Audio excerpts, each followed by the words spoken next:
வணக்கம், நான் Hema Subramanian. Welcome to home cooking Tamil. பொதுவாக எறா வச்சு செய்கிற எல்லா ரெசிபீஸுமே நல்ல ஸ்பெஷலாக தான் இருக்கும். இன்றைக்கி நம்ம பார்க்க போகிற ஒரு ரெசிபி எறா பெப்பர் ஃப்ரை. அதுதான் இப்போ செய்ய போகிறோம். அது எப்படி செய்யறதுன்னு பார்க்கலாம்.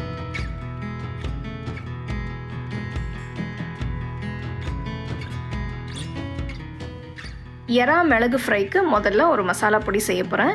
இதுக்கு ஒரு பேனில் 2 டீஸ்பூன் முழு தனியா, 1 டீஸ்பூன் ஜீரகம், 1 டேபிள் ஸ்பூன் முழு மிளகு இதெல்லாம் சேர்த்து வறுக்கணும்.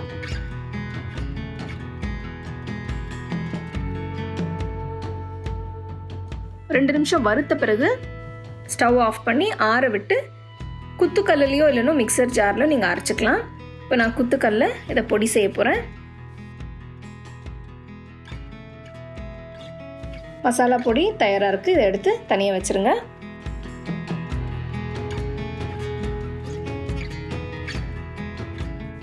அடுத்தது ஒரு பேனில் 2 டேபிள் ஸ்பூன் நல்லெண்ணெய் ஊற்றி இதில் பட்டை, கிராம்பு, ஏலக்காய், அடுத்தது 3 காஞ்ச மிளகாய் இதையும் சேர்த்து 1 நிமிஷம் வறுத்துக்கணும்.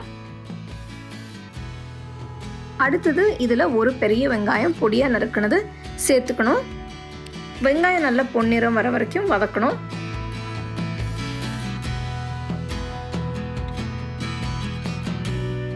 வெங்காயம் வதக்கும் போது கொஞ்சம் கருவேப்பிலை சேர்த்துக்கலாம்.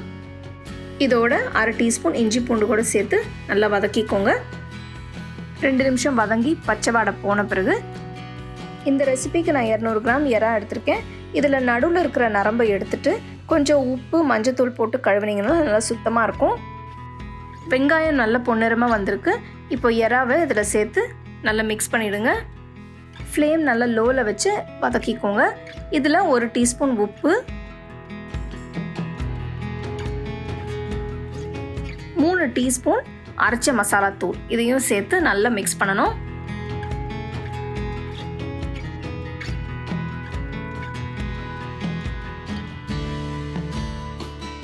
எறா சீக்கிரமாக வெந்துடும். அதனால் ரொம்ப நேரம் நீங்கள் வேக வைக்க வேண்டாம், அதனால் ரொம்ப கட்டியாயிடும்.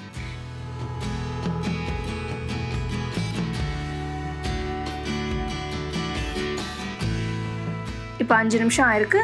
எறா நல்லா வெந்திருக்கு. மசாலாவில் நல்லா கோட் ஆயிருக்கு.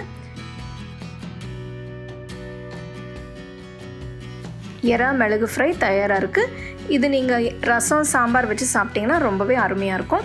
ஸோ கண்டிப்பாக இந்த ரெசிபி உங்களுக்கு பிடிச்சிருக்கும்னு நினைக்கிறேன். நீங்கள் இதை வீட்டில் செஞ்சு பாருங்கள்.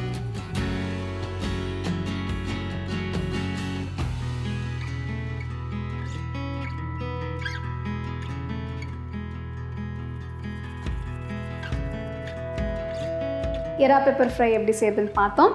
இது ரசம், சாம்பாருக்கு ரொம்ப அருமையாக இருக்கும். கண்டிப்பாக இது வீட்டில் கொஞ்சம் நிறையவே செய்யுங்க. ஏன்னா எல்லாருக்கும் பிடிச்ச ரெசிபியாக இருக்கும். You can get a copy of our first edition of the home cooking book on 21 frames.